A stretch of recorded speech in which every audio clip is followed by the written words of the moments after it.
Hello, Jennifer, and welcome to your chart reading. So, what I am going to break down today is this compass pie chart sort of thing. This is actually the blueprint for your life as Jennifer, because Jennifer has been many different races, religions, genders, just general people over the course of many hundreds of years with the goal of evolving your soul to the point where you have big soul points when you return to the asteroid. You can go wherever you would like in the galaxy. So, this chart here represents all the things that are left over from all of your journeys thus far. These black parts in here are a representation of the way that the sky was set up at the time that you took your first breath. If you would imagine that your little baby body was a radio receiver, because we are made up of protons and neutrons and molecules, the magnetic energies that entered your body at the time that you were born, as we can see here, set you on your path. What is your path? That is the ascendant, which for you is in Libra. So you are learning about partnership, mutuality, what you value, what you find beautiful. This could also be the writer's path, or even somebody who's into marriage.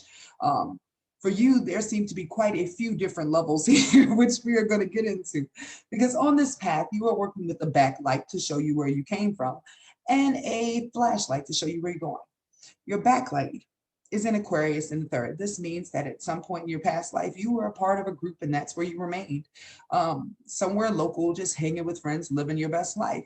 In the beginning of this life, you might have seen some reflections of that. You're meant to actually step out into the world and sort of kind of create your own term somewhere that is at least 2 hours or more from where you were born. That is your flashlight, stepping out into your own self-expression, your own creativity, and your own belief system. So, what I'm going to do today is break down this chart for you, just giving you an idea of the tone here, because this is a representation of all the things that are left over, all the gifts you have in this life, the lessons, and the reason you came, which is this for you to step outside your family and do something that really makes you feel complete in your career, your own expression, if you will. So, let's get started. This first house is the house of self, the way that you appear to other people, and who you are just based upon your ego identity, the Jennifer piece. With you having Libra on the outside, that means you're naturally pretty, soft looks, classic looks, very poised and agreeable, classic, if you will, very pride and prejudice. But underneath that is this oozing, probably someone who watches serial killer documentaries. But it can also mean that some people can pick up on this mystery about you, this part of you that is observing everyone constantly, sort of like a secret detective. That's backed up by the fact that your second house, which is the house of what gifts you have, sort of given to you so that you're able to take your energy and turn it into currency for yourself so that you can not only get money, but you can create the life you value.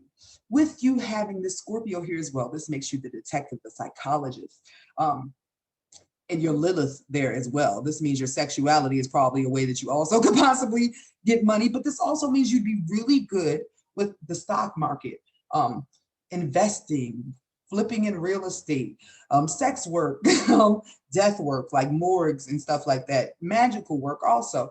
But it's important to note that you have a lot of Sagittarius energy here as well, which means that, first of all, this is Uranus, the planet of radical change. When you move somewhere away from your family, you get a different energy about yourself. Not so much about being oppressed or having to hide part of yourself, but finally, you'd be able to take all of the wealth of your experiences and share them with others as a way that you're able to earn money. This can be storytelling, philosophy, being a spiritual guru, or even teaching somewhere. It's important for you because this connects to Neptune, which is representative of your karma. Something about this has to do with you being married or your partnership, possibly a partnership that did not happen until after 28. Um, it could even possibly be later than that. It could be on the way if you are not already married. No, you might already be married, but there's a wound there. That means at some point that you possibly did not have that. But let me pull these transits up for you, not to confuse you. Transits are how the sky is currently lined up. This is the North Node, which acts as the developer for the chart. It sort of breaks down what's if this was a dark room, this part would be developing. It'd be revealing the picture. It goes backwards. This is going to come through your marriage house next year, starting in January, and it'll stay there for 18 months. So if there are any issues in your current marriage, they'll be pulled up. Chances are it has something to do with how much money you guys have, your ability to be happy financially in the marriage. But if not, you will be going through a phase where you will be finding the one that you possibly will marry. So back down here. I got distracted because this marriage is really important here. You have a lot of karma from your last life partnership here. Um, this Sagittarius energy leads to the third house. The third house is the house of your communications, how you connect to people that live within 2 hours of where you grew up, but also your younger siblings, your neighbors, people you see on the way to the grocery store. And this is even where you are now, just 2 hours around that, people who are local. For you, you were also sort of distant in the beginning, but that eventually turned into this Capricorn energy of you possibly having a business that is reliant on the people who are local to you.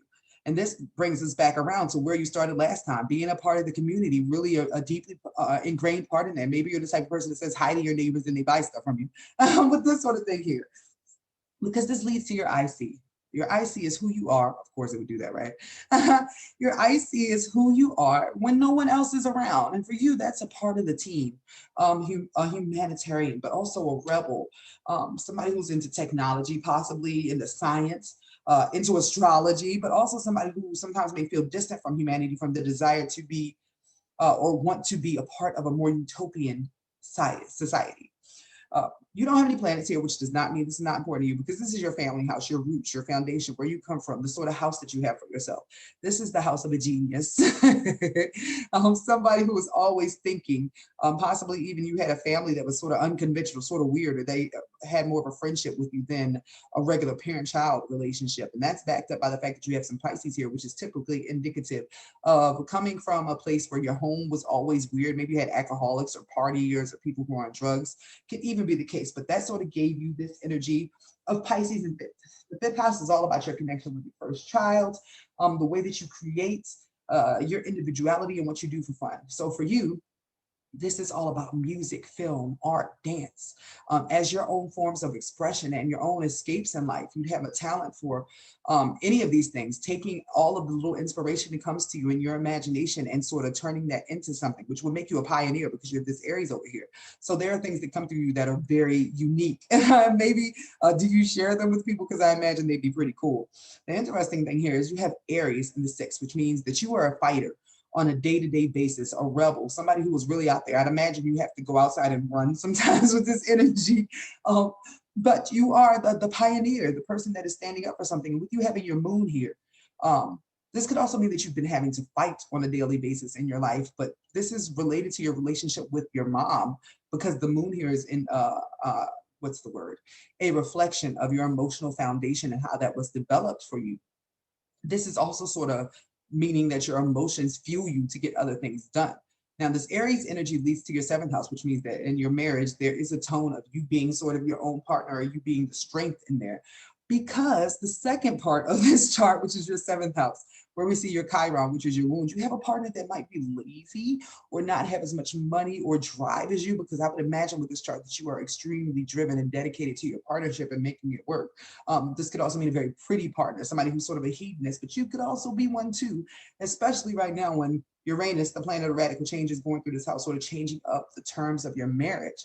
Now, this Taurus energy leads to your eighth house. The eighth house is all about your connection to sex, death, other people's money, particularly your spouse's, inheritances, real estate, death, just all of the sort of darker trauma, suffering, rebirth, transformation sort of stuff in life. Now, for you, starting with Taurus, this is the area that you probably slowly worked into. Like you took your time deciding to get into sex. I've seen somewhere that it says sometimes these people sing during sex, but you have to confirm that because I'm not sure if like how that plays out. But with you having this vertex here in the eighth house, if you were dating somebody right now, because Mars is across from that, you are currently engaging in something that is a fateful, life-changing relationship that is meant to change the way that you think about all the topics of this house.